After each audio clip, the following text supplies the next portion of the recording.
Hey everyone, this is David. I know you're used to hearing me jump into lesson plans and share what I'm doing right now in my classroom, but this week I wanted to try something different. I'm pulling an episode out of the podcast archives to share an interview I did in 2018. That spring, I interviewed 10 different people to ask them about their experiences with Orff Schulwerk and to help get a better perspective of what Orff Schulwerk is, what it isn't, pedagogy, teaching ideas, what you can expect should you decide to do Orff Levels training, why you should visit a local Orff chapter, and lots more. These interviews were so fun and fascinating, and I wanted to share them again with y'all. Thanks so much for listening. Here's the show.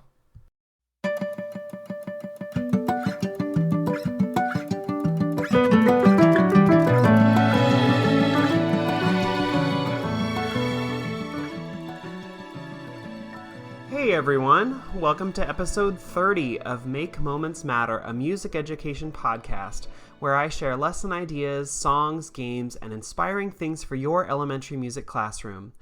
My name is David Rao, and I am the music teacher who blogs at makemomentsmatter.org.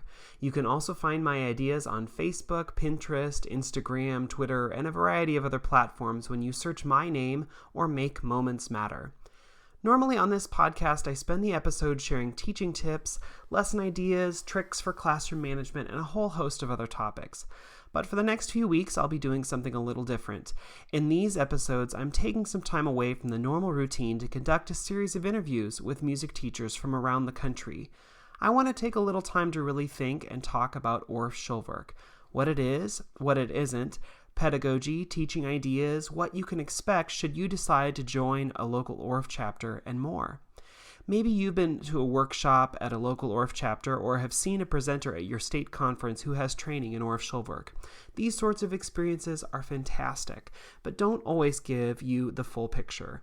I want more people to really know about the ins and outs of the Orff approach, how to utilize the pitch percussion instruments that are so often associated with Orff Schulwerk, ideas about teaching recorder, movement, resources, and a whole lot more.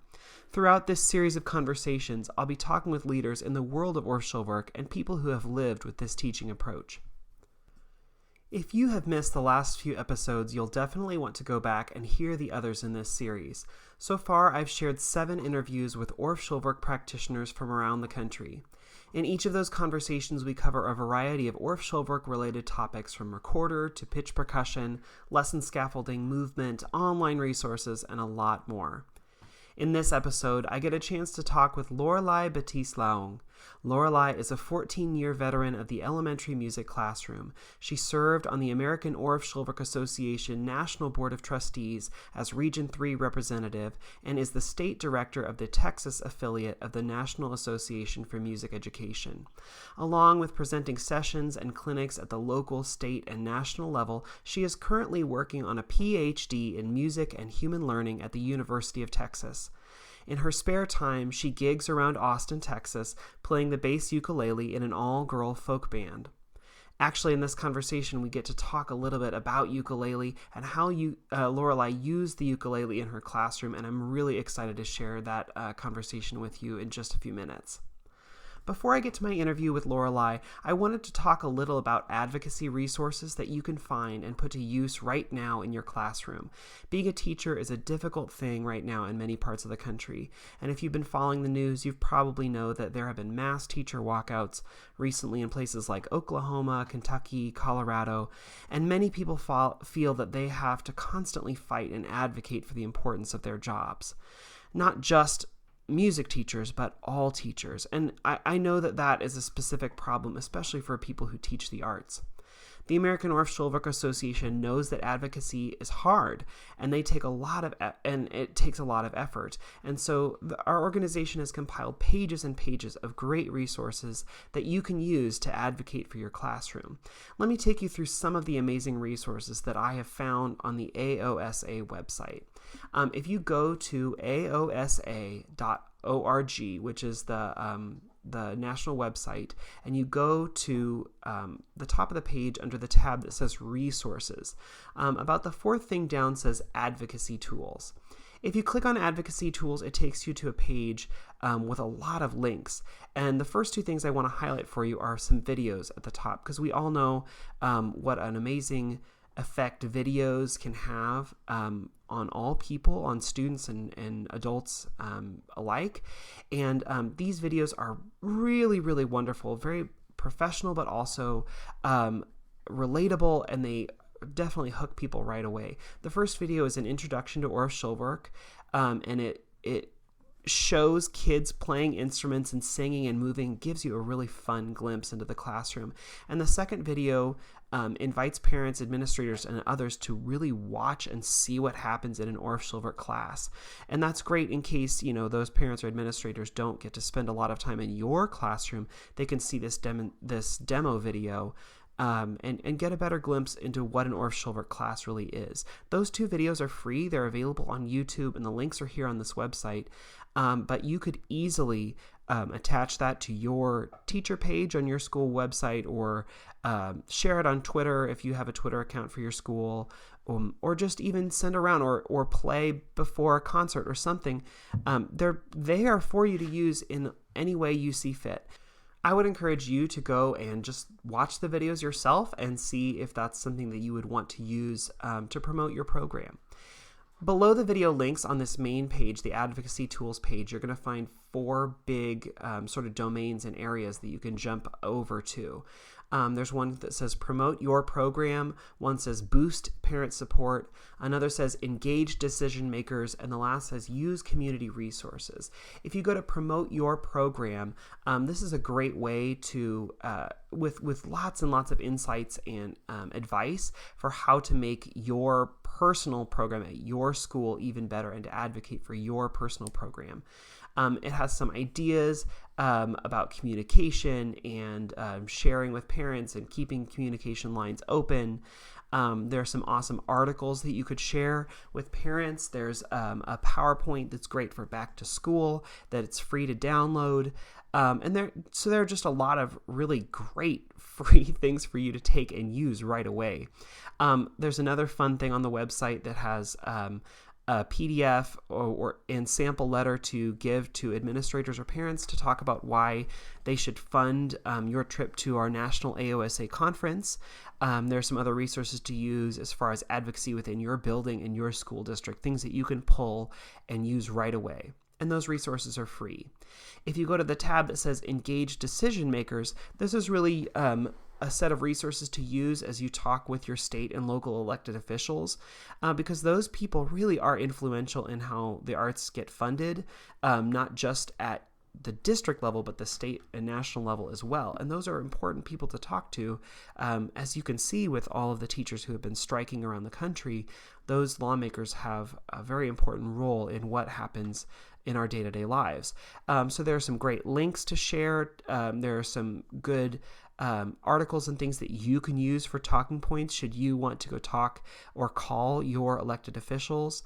There are some really wonderful things that are specific to Orff Schulwerk that you can either post in your hallway or send out in flyers, and just a lot of great resources that are available here on this page that speak to that person who might come into your classroom and look at it from a legislative standpoint, or from an elected official who they see things differently than we do. And so this is a great way to get that information out to them. The next tab says Boost Parent Support. This one I love so much because it has like sample letters. It has short videos that you can use, lots of great resources that you can pull if you want to send it home in a newsletter. You want to have a brochure by your door, you want to use a video before a concert, you want to send it out by social media. All of those resources are here in one place. One thing I really want to tell you about that I love are the AOSA advocacy brochures. AOSA prints out several different brochures that you can use in your classroom. One says, "What is Orff Schulwerk?" One is "Music is Critical to Child Development." That's great for parents. There's one that says Orff Schulwerk and 21st Century Skills. That's a great one, especially for administrators or people from your district. And then let me just say that those are available to download and print. Or if you are an AOSA national member, you are eligible to get 100 free brochures every year. You just need to contact AOSA headquarters and say, "Hey, I would like more brochures." I have some of those brochures, and they're really great to like put out on the outside of your classroom, or if there's a place in the school, like the entrance to my school has a little, it's a place for brochures and things that parents or visitors to the school can sort of sift through as they're waiting to be admitted into the school, or, if they're coming to pick up their kid. It's great to give to, the front office staff. If there's a new family moving into your school, you can hand them those brochures. And like I said, they're free either for you to download and print off yourself, or you can also have them glossy, fancy printed ones sent to your school. You are eligible for those if you are a national member, and they will send them to you every year. So those brochures are great to use. But on that page for parent engagement, there are a lot of other great resources to use there too. And the last domain is use community resources. It's a way to talk about how to fundraise for your program, for instruments or for professional development or whatever. There are some great ideas on there, some like a fundraising concert or a savings card or things that maybe you have heard of, used before, or you've tried before, but you would like more information. There are some great resources here that you can use and download right now. So if you go to aosa.org and then you go to the resources tab and click on advocacy tools, there's just a wealth of resources, probably more resources than you would use in an academic year, but they're there for you and they're free. Some things are specific to AOSA members and some things are free to all people who are listening to this podcast to go check out. But go and see what you can find and see what you can use. It's important to always advocate for your program and for what you do. And AOSA realizes that and wants to provide resources for you. They're on the website.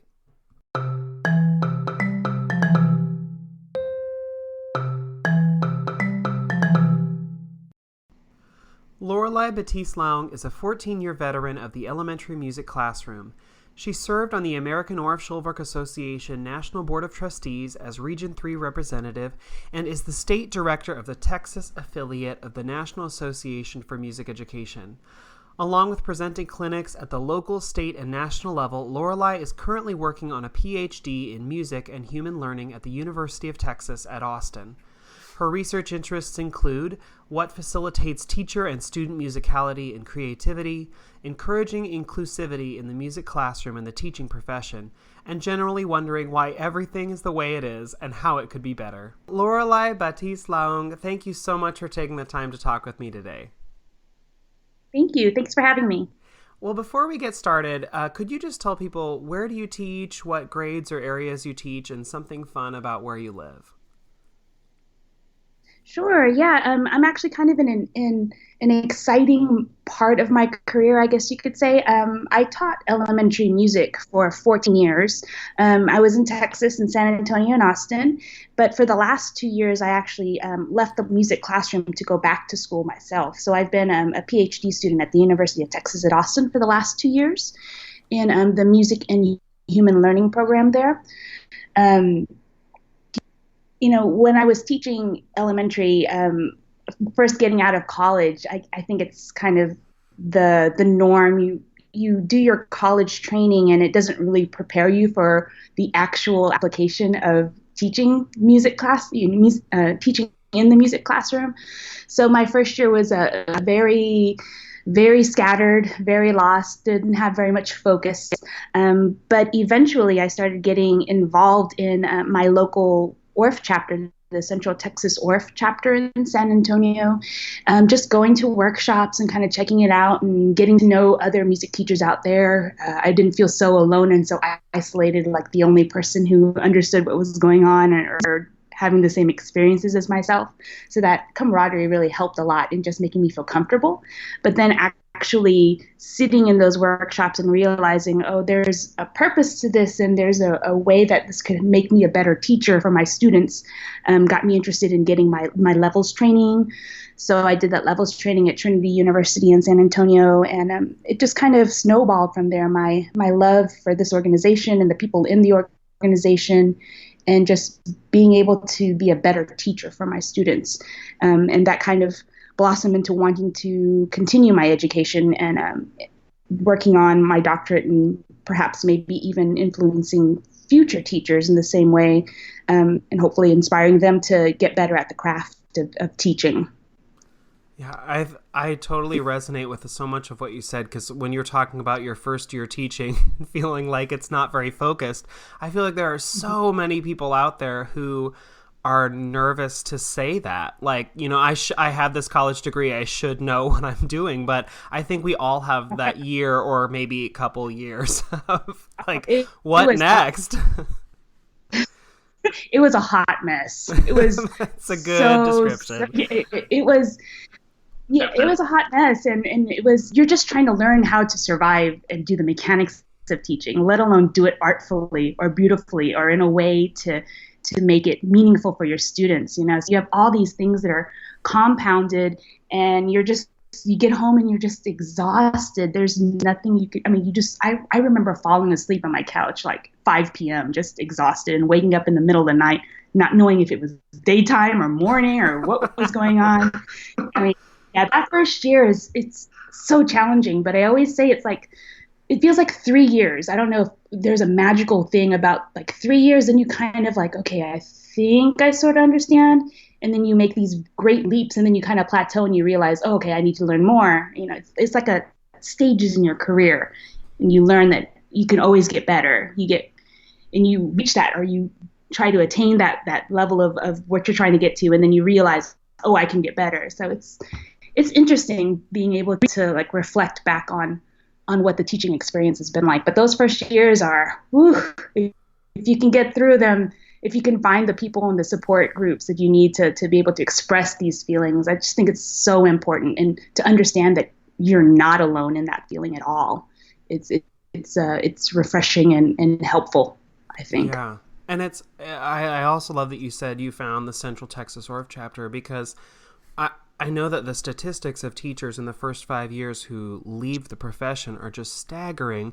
And a lot of that is because they don't have that support. And I keep hearing over and over again through these conversations that people said like, and then I found my local Orff chapter and I found that connection that I needed. And it sounds like that happened for you too.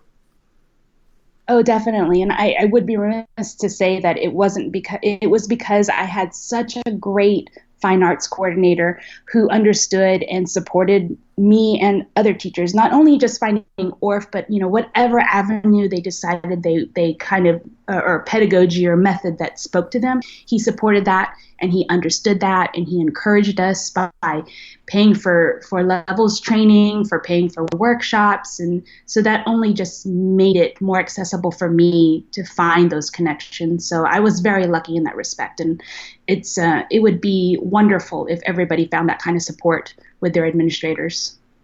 Yeah. Mm-hmm. Well, could you give us just a brief, your version of what you believe the Orff Schulwerk approach really is?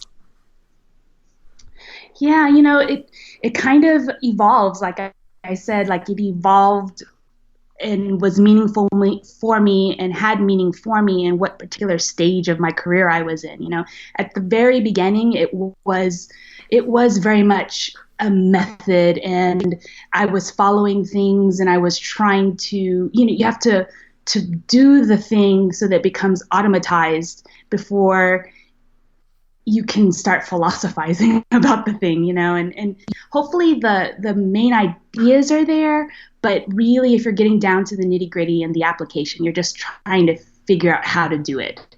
So for me at the beginning, Orff was like understanding how to present a lesson and how to strip everything away to its elemental core for our students or for my students to understand, and then build them up kind of, and give them those tools to kind of construct new learning from the elemental form that I've given them. And as I've kind of gotten a little bit more experience, I see just that Orff is an approach, and it's, you know, separate from any kind of sequencing or rules, first this, first that, then this, last that.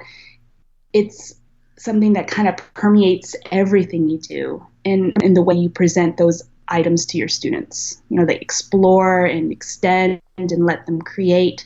That all happens while you're doing this really intricate thing. So it's like you have one hand that's doing all the mechanistic part of teaching, and then you have this other hand that's just kind of allowing the students and the teaching to happen because you've set up your classroom in such a way, in an Orff Schulwerk way, that it can happen. It's like it's an interesting thing to reflect on and to think about, and how it actually happens and materializes in your classroom. It's actually really beautiful. I love that sort of explanation of how your idea or perception of the approach evolves, because it makes me think of, like, maybe I'm hungry, I don't know, but it makes me think of cooking, because if you don't really know, like, what you're doing, you sort of just throw things together and make it happen. But if you learn, like, how to cook a steak or how to cook, you know, a certain dish, the first few times you go through the steps and you make an okay version. But the more you do it and the better you get at it, you find more nuances and you find more things you can add and ways to make it better. And it seems like the approach to teaching is the same. Like, the first time you do levels training or get a better understanding of Orff, you sort of see those, like, oh, now there are steps I can take. And this is, like you said, the mechanistic, like, this is what happens in this order for this reason. But the more you do it, you're right, there's so much more to it that just adds in with your experience. Yeah, definitely. I mean, I think it's like, for Orff Schulwerk for me now is just being able to create an opportunity for learning. And because I have a little bit of experience, I am free from that kind of restraining, like, okay, I just have to make sure they're doing this or doing that. Like, I can be a little bit more open and just make sure that the environment is right for this exploration. And I'm okay with that because I can always bring things in, because I don't have to think about teaching in that moment, at that moment. I can always refer back to it. I can facilitate more, I think, is what Orff Schulwerk has become for me, just facilitation, and then the being able to kind of shape the facilitation and allow it. And actually, it's kind of made me less restrictive, or like, it has to be done this way or it has to be done that way by my students. I'm more open to what ends up happening, and I can see the beauty in what ends up happening because of this approach that has become something that I'm very excited about. Yeah. Well, do you think that there are any common misconceptions about Orff Schulwerk or the training or different parts of the Orff world? And that's so funny you asked, because now that I'm in the higher education realm and I'm getting to sit in these undergraduate classes with students, and we get to, I mean, for what it's worth, we just barely scrape the surface of pedagogy and these things, and especially so many of these students that I come in contact with are so focused on secondary music, and I'm going to be a band director. And unfortunately, well, not unfortunately, but I find myself, I was one of those people. You know, I was very set on being a band director. I was going to be a high school band director. So sitting in on these undergraduate classes when they're just getting their, you know, one semester of elementary music education, and hearing what their conceptions are. I mean, the biggest one is, if you play a xylophone in elementary music, then you're using the Orff approach, regardless of what you're doing or how you're using that xylophone instrument. Because you have it out, then you are doing Orff. And that's the thing I hear a lot, doing Orff, which is just it's an interesting kind of way to say it. And you have to kind of wonder, like, okay, am I going to fight this fight? Is this the one that I'm going to, you know, go head on and talk about what does that mean? What does the phrase doing Orff or doing Kodai or doing Dalcroze, what does that mean? And what does that imply? Or do I let it go because there are other bigger things that these students, these pre-service students, need to understand? Right. And what an interesting situation, because how do you explain or how do you explain your experience to someone who has never really set foot in the classroom and had that experience? Because, I mean, like you were saying about first year, like, that first year is overwhelming for so many reasons that it's hard to explain. And then there's this nuance thing that's actually Orff, and it's not just the instruments. I mean, that's so fascinating. Yeah, I mean, it's for them, it's the instruments. If I do hand signs, then it's Kodai. If I do instruments, then Orff. If I improvise, then it's Orff. It's yeah. I always say, well, what if I use hand signs and sing and improvise at the same time. What does that make it? So, I mean, it's in their minds, they kind of blank out, and yeah, it goes against everything that they know. So, well, okay, that leads to my next sort of question, because I think it's funny. If it's instruments, it's Orff. If it's hand signs, it's Kodai. Well, what if it's something else? Yeah. So then my next something else is ukulele. Like, what is it if it's ukulele? How does that fit in? Where does that fit in with music education?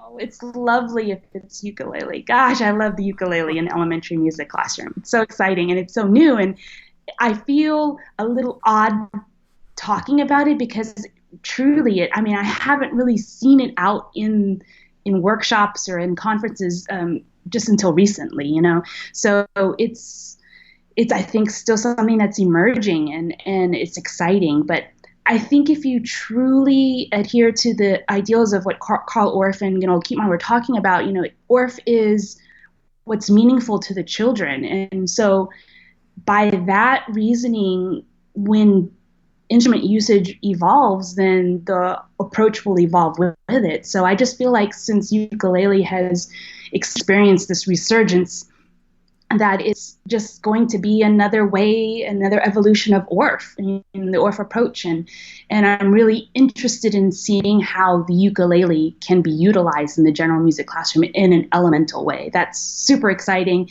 It's just another way of thinking. You just have to kind of alter or flip a switch and think, okay, well, I've used these approaches and these strategies, so how would that work how do I modify that for the ukulele? Right. And that totally sinks in with everything we know about the Orff approach and all the conversations I've had so far when people say, like, Orff approach is the Orff approach, and you can use instruments or not, you can use recorders or not, you can use whatever or not, but really it's all about the way you teach and the way you interact with students. And ukulele is just another tool that you can add to your toolkit. Definitely. Yeah. Everything is a tool. Right. That's what I always say, the barred instruments are a tool. The recorders are a tool. Singing is a tool. It doesn't have propriety towards any certain approach or anything like that. Right. So did you use ukuleles in your elementary classroom when you were teaching? And if you did, like, how did you get started with that? Yeah. All right. I did. And the way I got started using ukulele is actually a pretty entertaining story. So I've tried to learn the guitar about 4 different times in my lifetime. And, like when I was 12, when I was 18, when I just got out of college, and maybe once more in my young adult life. And it just didn't work. I would get to the F chord, and yep, that was like the wall that I would just smash right into.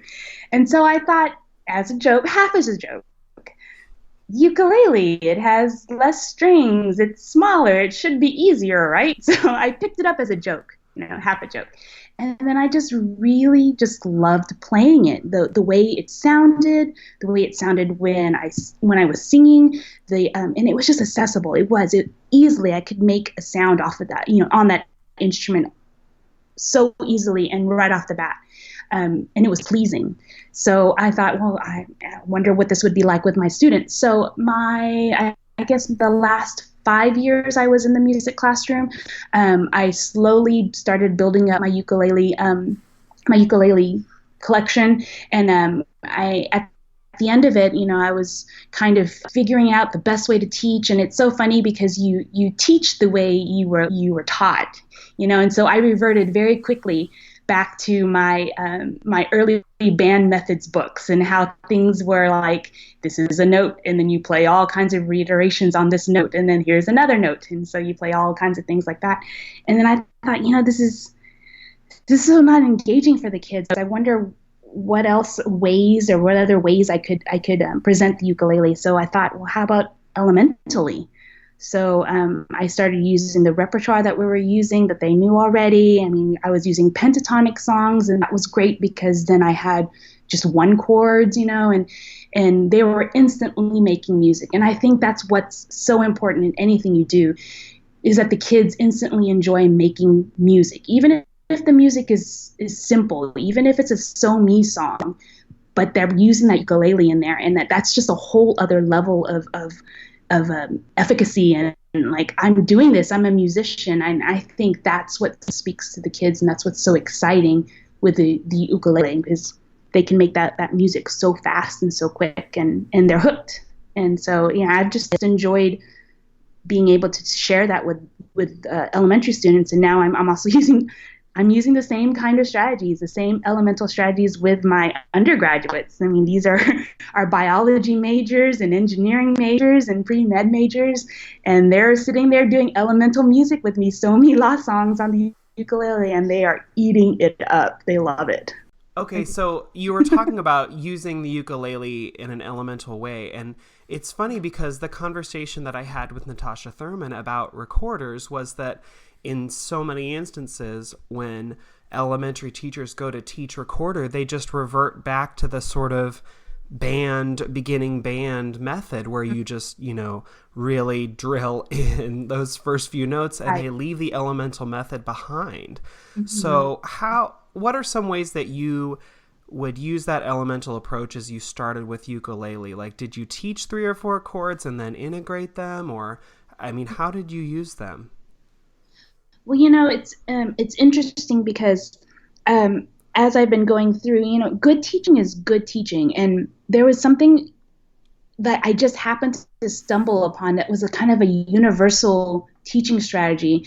And it really just kind of like opened up the whole possibility of what kids could do with ukulele and the elemental approach. And I just took that top string, the highest tuned string, the A string, the one that's closest to the floor, and I tuned it down a step to G, and that created just an open G chord. And so then the kids were able to just strum. And, the whole approach about being elemental, and if you have more than one thing that the kids are having to focus on. So if you have your left hand down and you have your right hand strumming, if you could take one of those things away and enable the students just to concentrate on one thing, then that just makes it even more accessible. So what started out as something like an individual, adaptation I was making turned out to be something that was so useful and so universal to all my students. So once I realized that I had an open chord, then I was just pulling as many C pentatonic songs as I could find, and we were just working on the strumming pattern, the right hand, and getting that automatized and getting that going while you're singing, all kinds of things. And then I started adding the left hand and putting it back in its original tuning and working the left hand and actually teaching them chords. I think that first hurdle, especially when you're talking about working with younger students, getting them to just buy in and getting them hooked. So getting them to play without worrying about like all the other kinds of things that they have to worry about, the confounded things, makes them more ready and more willing to do those more difficult things because they've experienced some success in something different. So when I use the elemental approach with the kiddos, it's really based off of the pentatonic scale and finding those one chords. So finding chords that are keyed in C, then I teach them the key of G. So now they're doing one chord songs in G, but then when I combine it, now they have 1/5 songs in C. So it's that kind of thinking and strategizing, like, so what would be the next chord I would want to teach? If they have a C and a G, it would be an F chord. Yeah. Right. So now you have 1, 4, 5. You know what I mean? And so then you just start playing, like almost like chess. You start playing, well, now I have the F chord, but I also have the C chords, so functional harmony starts happening and you don't realize it. And you're in 4th and 5th grade. I mean, it's a great time to start thinking about functional harmony if you're talking about the Orff approach and our philosophy behind, the sequencing of what kind of tonalities kids are experiencing and also being able to cognate about and talk about. So it just happened. It was a happenstance. It was just, but it was a beautiful one that was just kismet. Yeah, and it's so fascinating. I have never thought about ukulele that way, because whenever I think of ukulele, I'm like, oh gosh, and I got to teach chords and all of that. But you're right, because in the Orff approach for so many years, or for so many songs, if it's pentatonic, they don't leave the tonic chord. They just play, on a bourdoon. That's what a bourdoon is, unless it moves or changes. It's just that Right. basic tonality. So that makes so much sense that that's a great first place to start. And Yeah. it makes me think again of my conversation with Natasha about recorders, is that she spends the first few lessons just blowing air through the recorder and making good sounds before she worries about doing other things. So that all sort of syncs up together with what we already know about music education. Why not do that chord first? I can't believe I had never thought that way. Well, and that's what I felt like too when I realized that I almost basically threw my ukulele across the room because I'm like, duh, that's so, why didn't I think of that? Hello? It took me a while, but yeah, but I did, and it made things so much clearer. And then the pathway to introducing the ukulele in an elemental way became so much clearer because of that, and if you're talking about setting up the kids, you're in the pentatonic scale and they're playing Bordunes, then what is the function of a ukulele then? It's almost like a bass xylophone or a bass metallophone, and you could totally use it in that way. You have your ostinato patterns that are repeating over and over again, your rhythmic ostinato patterns, but on the Bordune, you just turn that into the strumming pattern of the Yeah. ukulele. Or you could have kids use the rhythmic elemental blocks to create their own strumming patterns on the ukulele. That's when the transfers start happening, and you start seeing that it's a tool. Like the basic things are there that you always do as an Orff teacher, or you always go to as an Orff teacher, your bag of tricks. You just have to figure out how it applies to this new tool that you have. Yeah, and it's so cool because I'm thinking about possibilities. If you have a class set of ukuleles, and then a lot of people are starting to get those through grants or their district is buying them because it seems sort of like this is the exciting new thing that we're adding. A lot of people are adding them without really knowing how to use them. I will be honest, I applied for a grant without thinking about how am I going to use them. But, if you have those, a lot of people get worried or bogged down with I don't have enough xylophones for everyone. Well, it's the same with the ukuleles. If you're going to play that game or do that song, some people can use the ukulele and add that accompaniment pattern, and others can do other things. That's a cool integration. Yeah, So, definitely. And talking about like the organization of your classrooms, just a practical thing I realized as I was teaching was, yeah, you do want to have a 1-to-1 ratio. That's like your dream. But I actually found like a 2-to-1 or even a 3-to-1 was actually really nice for my students because it gave them a chance to rest their fingers because they're learning, oh, those poor babies, their calluses, and they're talking about it hurting. So it gave them a chance to rest. And then I wanted them to be able to look at somebody playing and also be able to describe what was going on and to perhaps even like diagnose some things that could be better. And I mean, that's just a whole other level of learning and those higher order thinking skills of evaluating and synthesizing that can happen whenever they put the instrument down and look at somebody else. yeah, and that's so great to hear from you because I know, people who are applying for grants or, they say like, well, my district can buy me ukuleles, but they can only buy enough for half the class. Well, great. It sounds like that's actually okay because then you can pair off students or you can put them in groups of 3 and rotate through, and then they can, learning partners, they can help one another in that process. Yeah, so much kids learn from each other more than they ever do from me. It's like sometimes I just have to remember I just need to stop talking and just kind of, like I said, facilitate and just listen to where the conversations are going. And so much of what they talk about will inform what I need to say next. So I just need to stop talking. Yeah, exactly. Well, okay, so if we've talked a little bit about integrating ukuleles and using them sort of in a philosophical way. So my next question, because as someone who has not taught ukuleles, my next question is I'm thinking about, well, what would I do with ukuleles? It's like, what about the classroom management? How do you distribute? How do you use? Like, how do you set up those groups of 2 or 3? That's always the logistical stuff is another thing that always stresses me out. And I think I'm not the only one out there. So do you have any thoughts about that or ideas?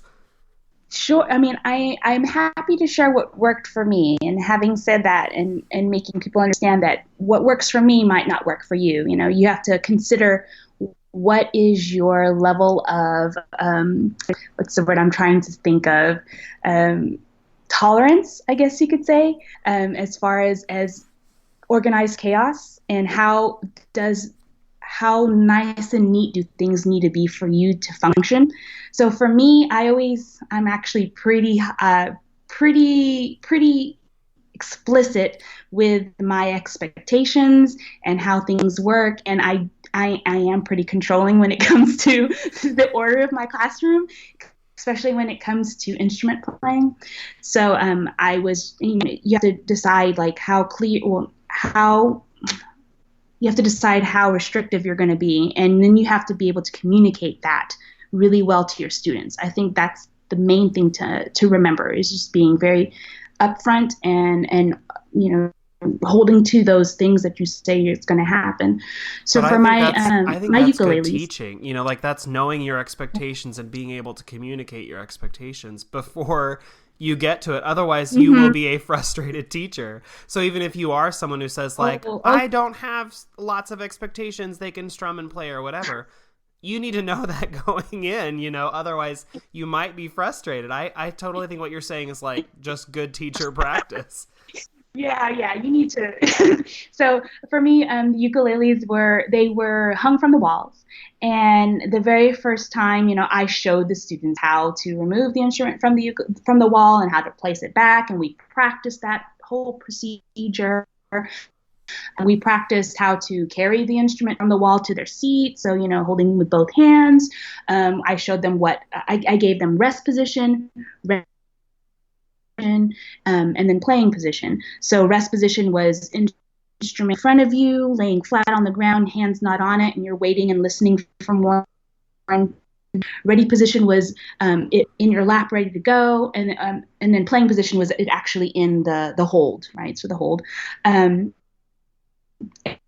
I told them, and I set it up first very strict so that they understood that there were consequences attached to this, that if anybody was in some sort of way making when they weren't supposed to, then I would give them some warnings. And if they didn't listen to those warnings, we all had to participate in 30 seconds of silence. And that's when we would all put our instruments down. We couldn't touch them. We would sit and we would just wait for 30 seconds. Now, I wouldn't necessarily time it for 30 seconds. I just kind of would let the uncomfortable silence happen until I could see that it was making its point. Right. And then we would go back to playing. And I only had to do that a couple of times before kids realized that I was going to do it and that there were consequences attached to it. And so they started policing themselves. So the whole idea of me having to be that person to say, okay, stop playing, was no longer my responsibility, because those kids were really motivated to play, and they would tell each other whenever they would infringe on that right and privilege of playing to stop it, because I want to play. So that was kind of a nice way of encouraging self-policing and self-regulating. And I didn't have to become the disciplinarian. I could just teach. And another thing that I also incorporated in my lessons was I also gave them lots of exploration time on that. So there were structured moments where if I had just taught something, or it felt like it was something that they needed to practice on their own, I would give them 2 minutes just to kind of go at it themselves and to process it themselves and to figure out what needs to happen with their emotions, and getting that all worked out just on their own without any kind of guided instruction or in a group context. Because so much of that is just, they just need to sit with the instrument and figure out how to play it.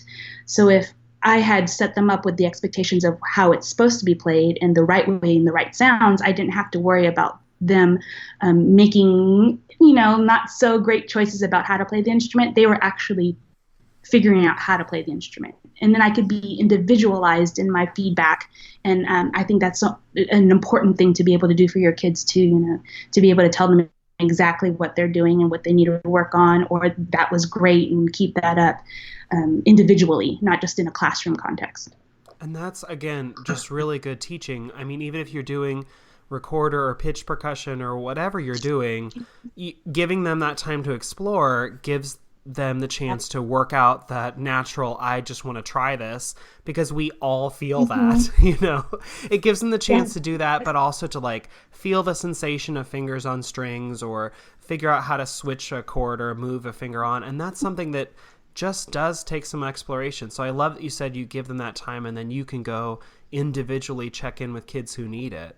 It's like just what you do with all things. But again, I think when you talk about like, we're starting recorder the first time, we're starting ukulele the first time, sometimes teachers get stressed out and forget, like, how did I do this process with this other thing? So I love that you're reinforcing that.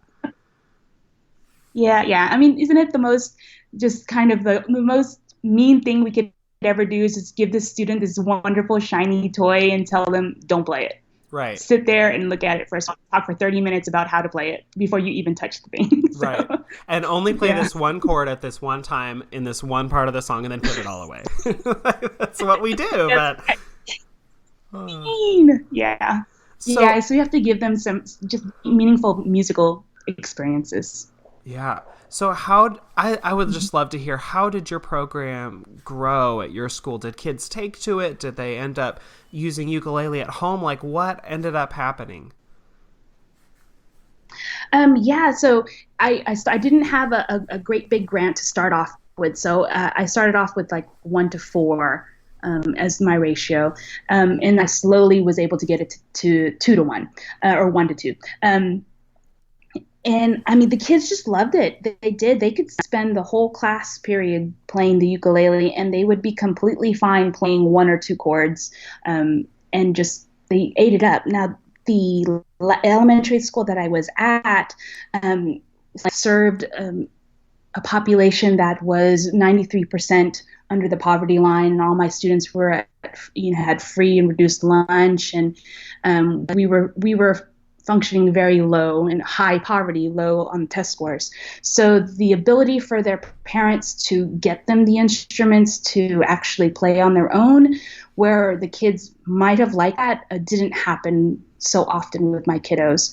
So a lot of kids would actually come before class and ask if it was okay, while I was in there, if they could work some things out, or they would come after class and they would do that. Every once in a while, there was a student who said that they were able to get a ukulele for Christmas or something like that, and they were excited to play. But so much of my other friends, my other colleagues, do talk about how after they've introduced the ukulele to their students, they're coming home, with their own, they're practicing at home, and it's nice to see. And it's one of those instruments that they can use their entire life. It creates a lifelong music learner and music experiencer and music doer, and I feel like that's what our ultimate goal is to just have music in everyone's lives, and to be that beginning ground, that beginning foundation for that love of music.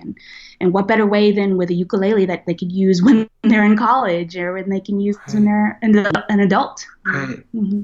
And it's cool that you said you had kids coming in before and after, like, to ask if they could just play around, because that shows that they really do love it. And the cool thing about ukuleles for kids in a more affluent area or not is that, if they get older and want to play, a ukulele is something they can do on their own, and it's something they can get relatively inexpensively. So if they are in college and are like, hey, I love that, they can't go out and buy a bass xylophone probably, but they could get a ukulele, and it's something that would transfer and they could use later on. Right. Oh man, that'd be fun to have a bass xylophone in my house. It'd be fun. I want all the contrabass bars in my living room ready to go, just in case. Yeah. My next door neighbors would be like, what are you doing in there? But it sounds good. I don't know what it is, but it's good. Yeah.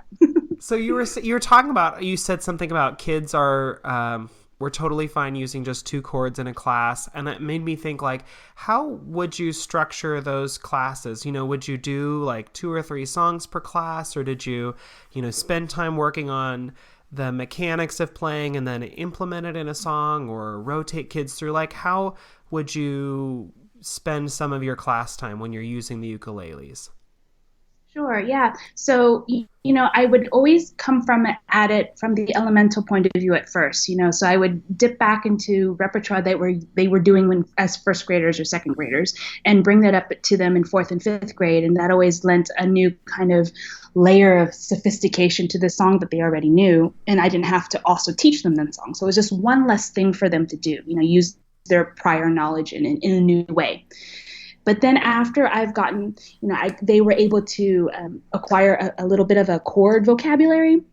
The thing that really, really was enticing for them was playing pop songs, and so once they had a 1-4-5, once they had a CFG, or maybe even right before they had the CFG, I would bring a song that they recognized from the radio, and we would listen to it and we would play it. We would talk about the chord structure and when to change. And that was so motivating for them. And I know as teachers, there's a philosophy, or we have different philosophies about incorporating popular music into our classrooms. And I don't want to say one way is the right way or one way isn't, but it was just a meaningful thing for them, always circling back to what's meaningful for the kids. That's going to propel their motivation towards getting better at it. So once they realize that, I could play the ukulele and sound like that person on the radio, I want to do that. And that was always so fun to see because they were so excited. And that would be, they would be completely happy doing that for hours and hours, just me playing press repeat and them playing along with the song. And, again, one more time, really? Yes. So, it was, I would use popular music a lot, pretty much. And there's some great apps out there that can help you utilize popular music in a way that's helpful for the students, as far as like slowing down tempos without changing the key, or even changing the key. If you find a song that isn't in CFG and you just want to modulate it to that so the students can play along, there's some great things out there for the ukulele playing that I used. Yeah, and I totally understand what you're talking about with pulling in the pop songs, because again, that it just brings a real world connection where the kids are like, I understand this, and they feel successful as they do it. And it's funny because it makes me think about, when I was in my Orff levels, even just some of the folk songs where I had finally figured out, like, this is how I play, and like, I just want to do it one more time because I've been successful. So like, I understand what the kids are going through when, I had a difficult part on the, percussion or whatever that I finally got, like, let's just do it again. So I know that I got it. Like, I understand where kids are coming from. Oh, definitely. And it's interesting that so much of what we teach in music class can sometimes feel so isolated to what actual music making is for kids, or musicking. So it's always nice to be able to connect that to that idea that what you do in music class doesn't have to just stay in music class. It permeates to the rest of your life, and here's how. So It's always nice for them to see that.